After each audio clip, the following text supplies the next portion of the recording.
Finally मैं आज आपके सामने मोस्ट इंपॉर्टेंट क्वेश्चन लेकर आया हूं आपके एग्जाम के अकॉर्डिंग। मेरे दोस्तों, मैंने आप लोगों को कल जो बताया था वो आप लोगों का पूरा सब्जेक्टिव का पोर्शन था और मैंने आप लोगों को यह भी कहा था कि आप लोग तीन चीजों पर ज्यादा फोकस करेंगे। पहला आपका एक संप्रेषण आएगी 5 मार्क्स का, एक आपका 5 मार्क्स का एक आलेख लेखन आएंगे, 5 मार्क्स का एक निबंध लेखन आएगा और 5 मार्क्स का आपका एक पत्र लेखन, यानी जो हमारा 20 मार्क्स है इस पर आपको ज्यादा फोकस करना है, क्योंकि मेरे भाई इसमें आप पूरा का पूरा मार्क्स ला सकते हैं।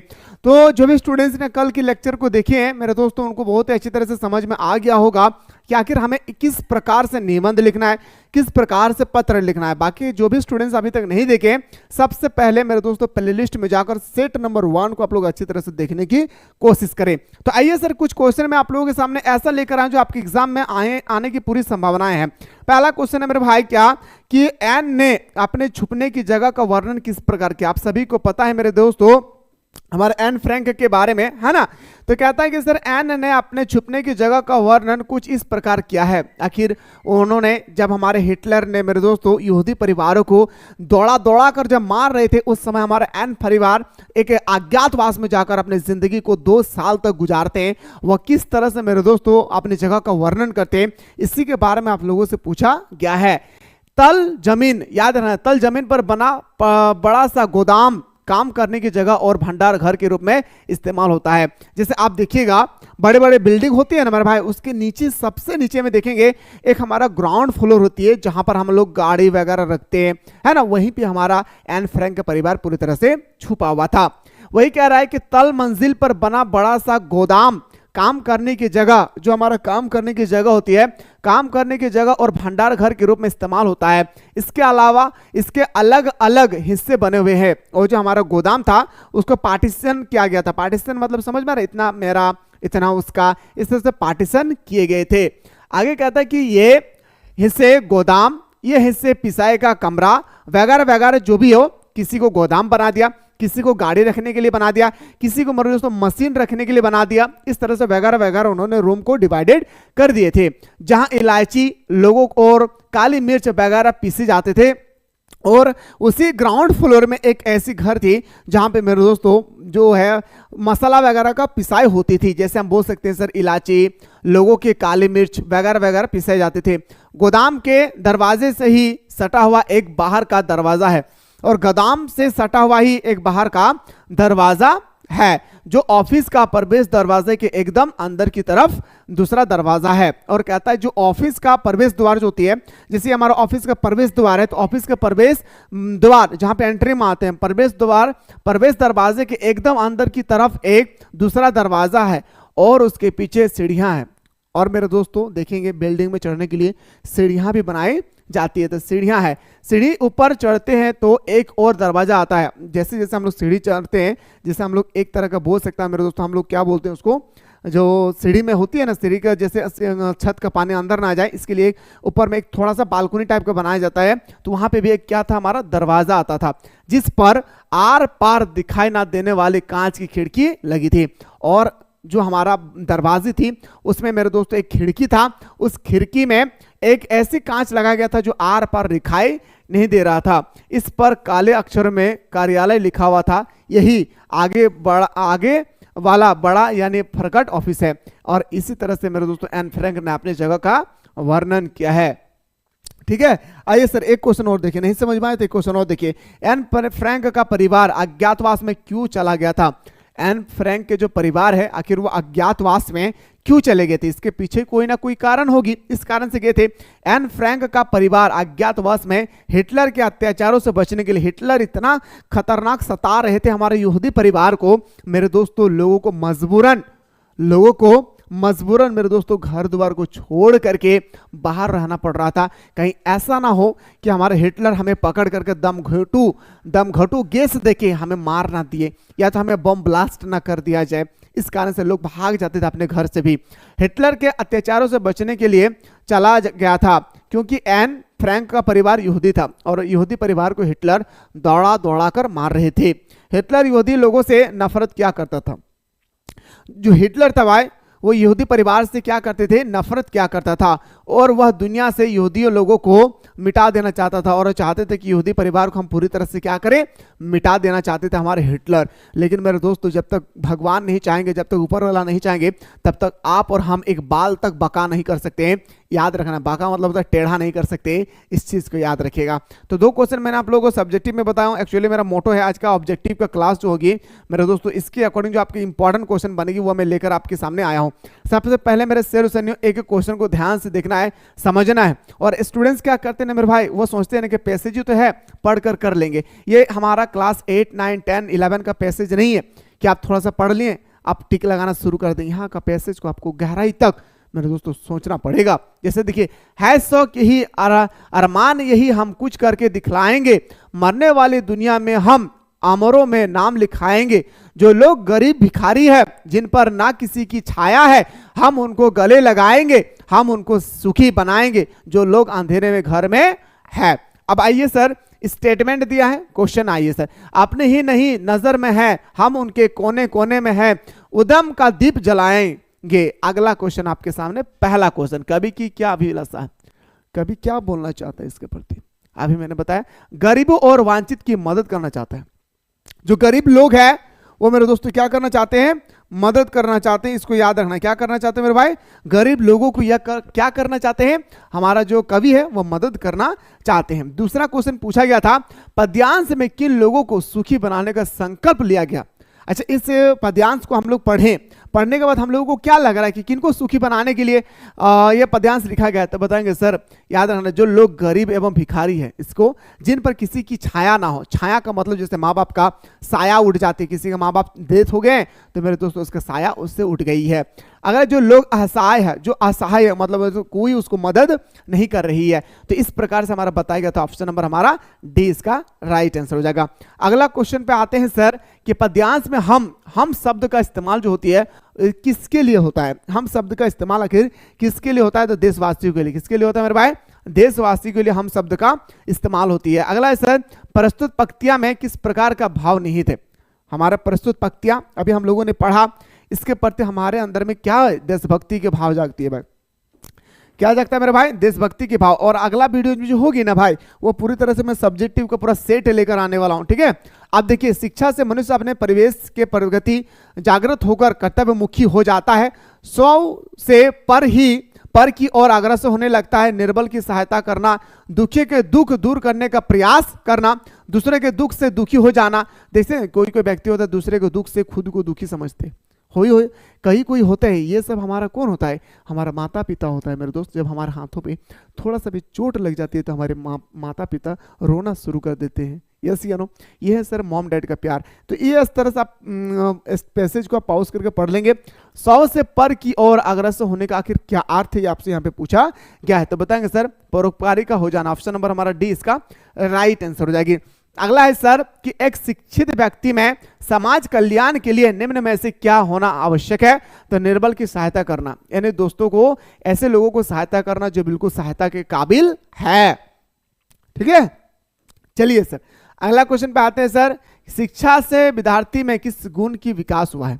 जैसे शिक्षा है भाई, शिक्षा से आपसे पूछा गया है कि शिक्षा से विद्यार्थी के बीच में क्या गुण का विकास हुआ है, रचनात्मकता का। यानी ऑप्शन नंबर हमारा बी इसका राइट आंसर हो जाएगी। अगला है सर, प्रस्तुत गद्यांश किस विषय पर आधारित है। जो हमारा गद्यांश है, अभी हम लोगों ने जो पढ़ा है, ये स्टेटमेंट अगर किससे रिलेटेड है तो बताएंगे सर वो हमारा शिक्षा के महत्व से है। किससे मेरे भाई, शिक्षा के महत्व से है।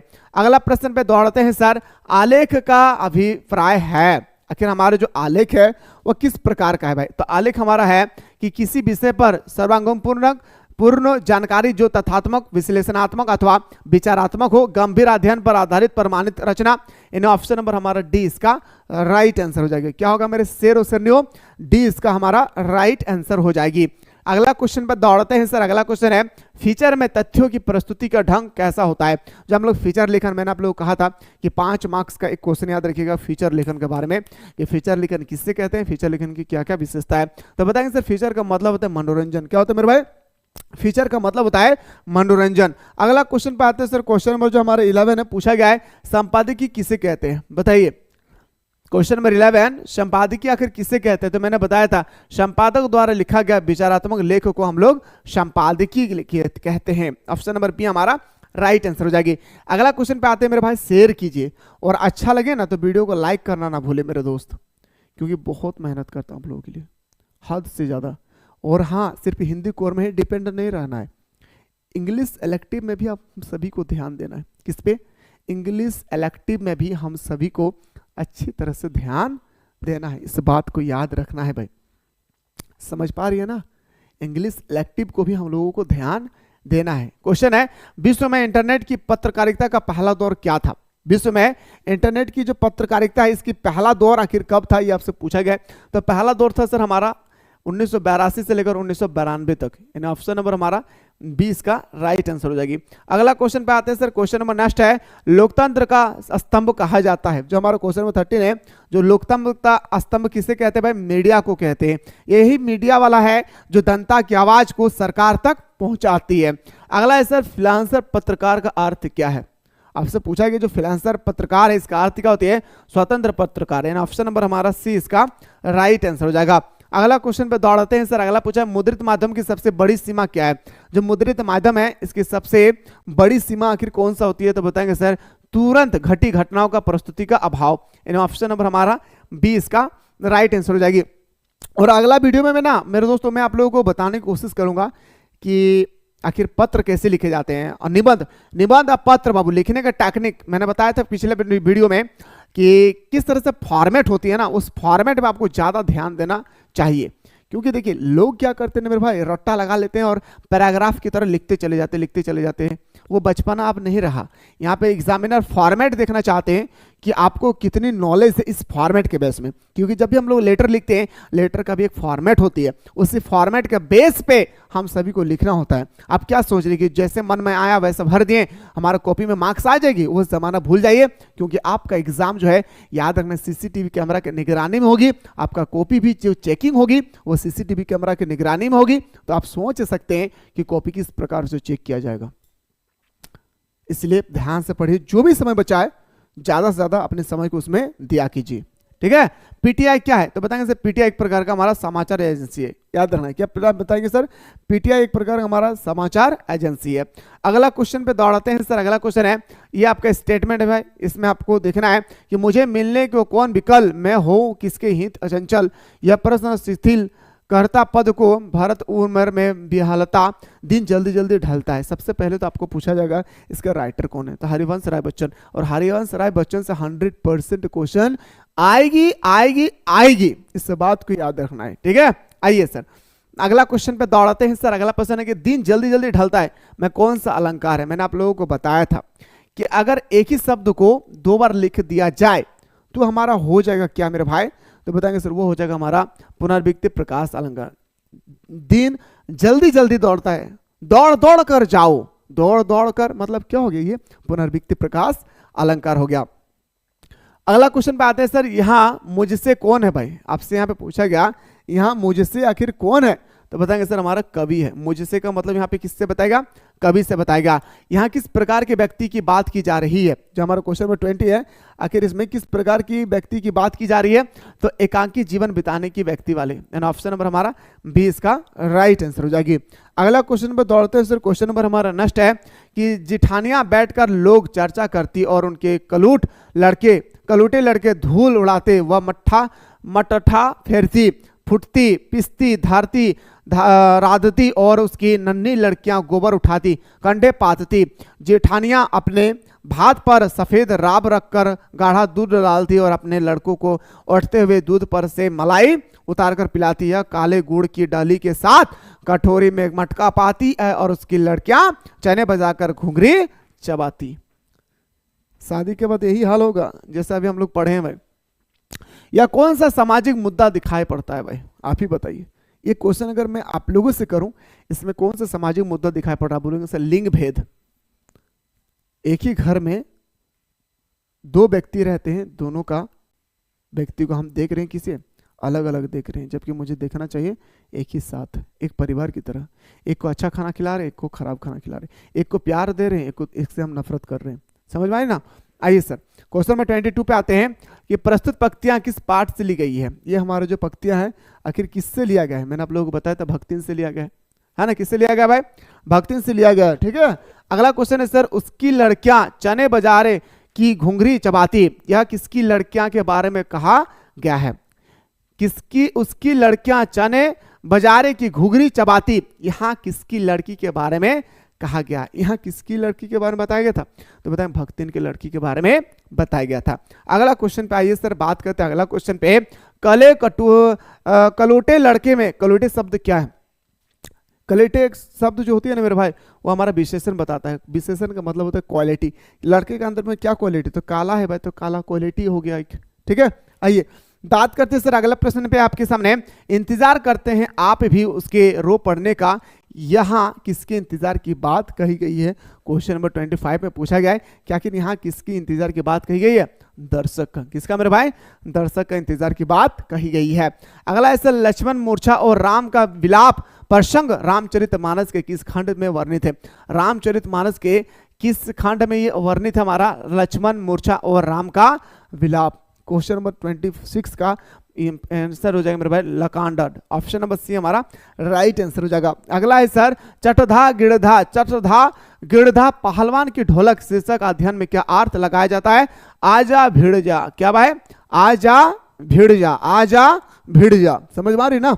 चलिए सर अगला क्वेश्चन पे आते हैं। क्वेश्चन नंबर हमारा नेक्स्ट है, समाज के विकास के लिए श्रम का विभाजन किस प्रकार होना चाहिए। समाज के विकास के लिए श्रम, लेबर का विभाजन आखिर किस प्रकार से होनी चाहिए, आपसे पूछा गया है रुचि के आधार पर।